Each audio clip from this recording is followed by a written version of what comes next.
जनाब full size जनाब जानवर वारा जनाब दूसरा डिलीवर कर दी जर्सी जो माशा जनाब क्रास है दिन जनाब वाले हफ्ते के राउंड बॉल लेंदी फुल साइज माशा जनाब जानवर और आर्डर चेक करना यही आने भी बनी क्या देखो माशाल्लाह क्या बात है वड्डी बाडी का माशा जनाब जानवर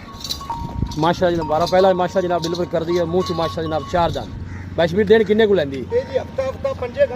लो जी हफ्ता हफ्ता जनाब जानवर सारे लेंदे मुँह च 4 दान हो के जानवर की बाडी तुसीं चेक करनी है चला फरा के जनाब तसली कराने फुल साइज माशा जनाब जानवर है देखो पूरा एक्टिव जानवर माशाल्लाह जी लो जी है देखो माशाल्लाह साई वाल तो फ्रीजन माशा जनाब क्रास दोनों जानवर ही दिन 8-10 दिन कटते हैं वड्डी बाडी के माशा जनाब जानवर यही आन दे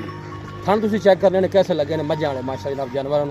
फुल साइज माशा जनाब जानवर लोकेशन जनाब तहसील दीपालपुर है डिस्ट्रिक्ट कुकाड़ा जनाब लोकेशन